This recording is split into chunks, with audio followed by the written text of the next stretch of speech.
Hello, this is Dr. Darnise's, and I just had a couple things on my mind I wanted to come on and talk about. There are several things happening. Well, it's always stuff happening, right? This video is really like looking at some things that are happening around us around the idea of land grab. Like we're seeing disaster capitalism, we're seeing land grabs everywhere. And so we're about to start school on Monday. And one of the things that I teach my students is how you have to, well, you got to stay woke, right? What's the opposite of woke? Dead ass asleep. Because things are just happening right in front of our faces at this point. And so, but if you're just too distracted by, celebrity gossip or, whatever, you'll miss what's right in front of you. And then you'll look up and it'll be too late.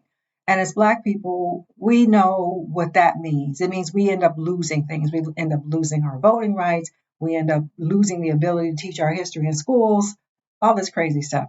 But in particular, what I was thinking about as a result of the fires throughout Maui, I was thinking, if you really think about why those fires happen, I mean, of course, we can say there's the electrical wiring and the wildfires through the foliage. Well, and now we're finding out all of these things, the power company didn't keep up with all of the maintenance that they were supposed to do. Why is that? And what we've seen in the aftermath, people fleeing and for their safety, for their lives, right? And then what we have been seeing, I don't know if you've been paying attention to this, but disaster capitalism means folks come in and do a land grab in the wake of a disaster. Okay, so now you have all these people run away from the land. People might not be able to prove ownership of the land, especially the indigenous people. Now, we already know Hawaii. I mean, I hope you are aware of this, that Hawaii was annexed in, I think, 1891 after the overthrow of their last monarch. It was a queen, and I don't even want to, mess up her name. Lili Uokalani, looks like. And, the U.S. basically overthrew Hawaii in 1891. 1893. So what we saw in Hawaii was recently is the rush into the island to grab the land, as if that hadn't happened already, deposing a queen and a whole Hawaiian kingdom already happened. Now we have this fire and indigenous people, everybody having to leave. Then you have capitalists come in and try to buy up very quickly, take advantage of people's, take advantage of people. So it, of course, makes people say, wait a minute, how did this fire really start? Why was it allowed to proliferate? Because what we see is people coming in to do this land grab situation. And we know what colonizers do. We know what colonization looks like. Really? You still trying to get Hawaii? The little bit of land that indigenous people still have on Maui and throughout Hawaii, you still trying to take it from them? Okay, put a pin in that. Now I come over here to where I am in Georgia in the Low Country, and you think about the Gullah Geechee Black people who've been over here since the United States was a thing, and we see capitalists, right? Real estate developers, resort developers come in and they stay trying to take this land. I mean, I just have to say, Hilton Head is gone. Hilton Head is already lost. I would say 98% of it has been bought up by developers, turned into resorts, very expensive real estate, I might add. So we know who that includes and who that excludes. Gullah Geechee people who have been there for generations have lost their land, have felt pressure to sell their land, pressure from within their own families, and pressure from these developers waving a big check. Because, as Black people or poor people in general, if you never had anything and somebody comes along and says, hey, here's some money for this land, you're too poor to really keep it up. You really are struggling out here. Don't you want a better life? Send your kids to college, blah, blah, blah. People take the check. So again, when I'm saying stay woke right now, we got to read between these lines of what we're seeing all over the country.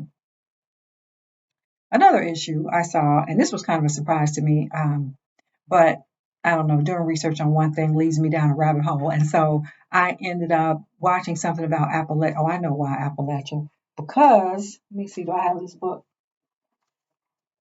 Yeah, okay. So it all comes back to magic and witchcraft and hoodoo, right?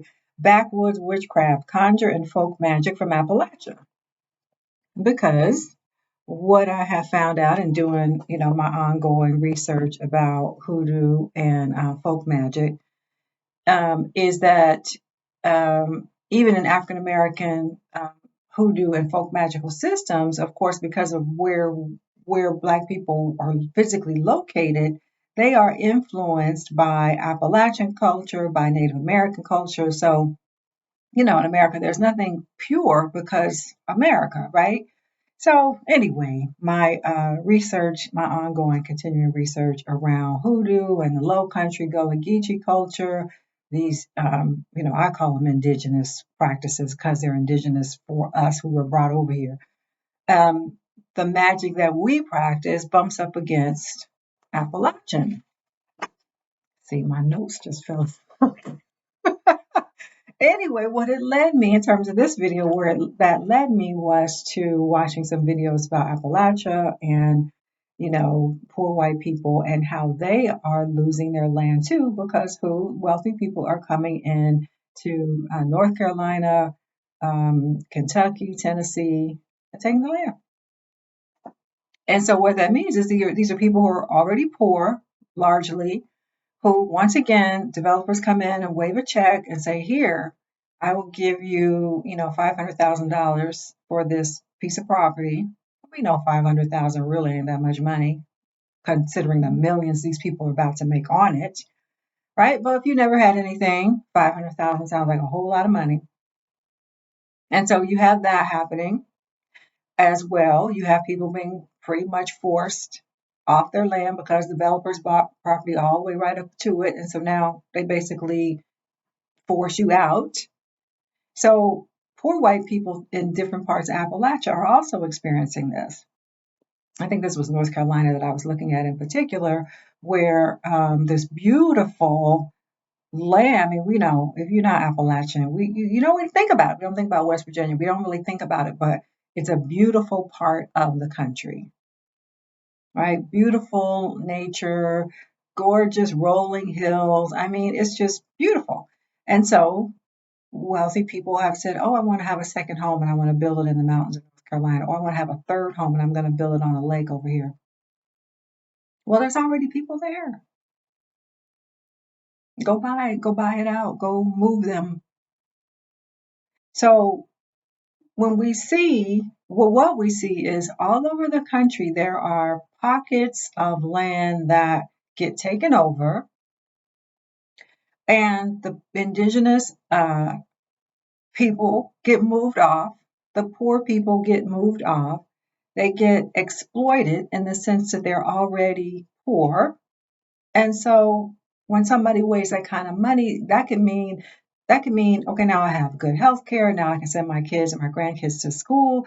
That could change my life, right? And my progeny after me.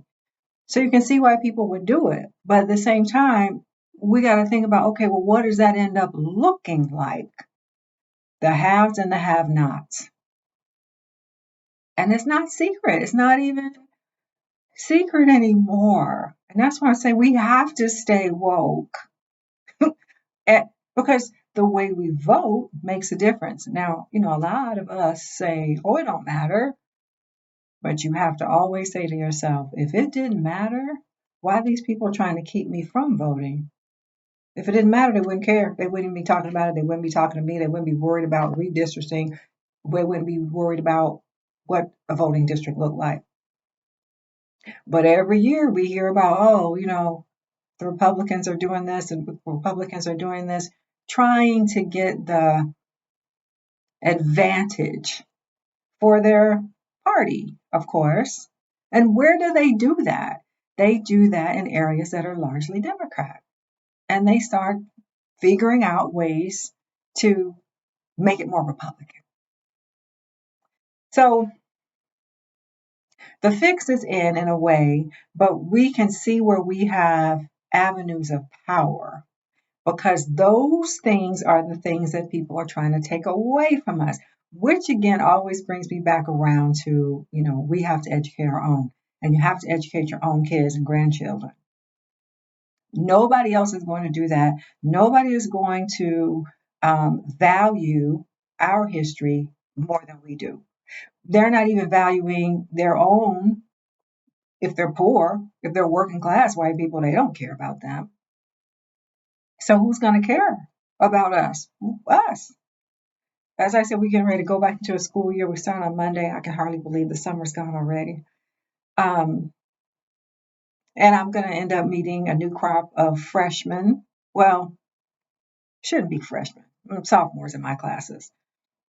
Every now and then, freshmen get in there. But I'm going to meet some young people, and they have no idea. I say things to them like I say on here, making these videos. And they just sit there like, I had no idea. I never thought about any of this. Nobody ever taught us this. It is certainly not being taught in high school. We are at a crisis. I keep trying to emphasize. Our children are being purposely dumbed down. Our whole entire population is being purposely dumbed down. Purposely. And so it is crucial that you make sure that your kids know how to read well and write well. Like we're back at basic reading, writing, and arithmetic.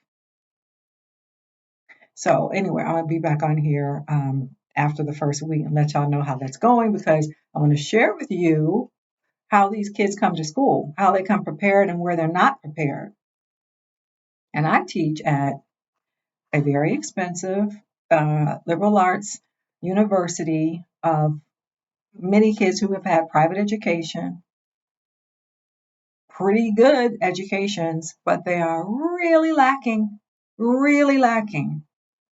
As I always say, like they don't know who Malcolm X was. Oh, I don't know really. What? Anyway, I'll be back on with more of that. So bye for now.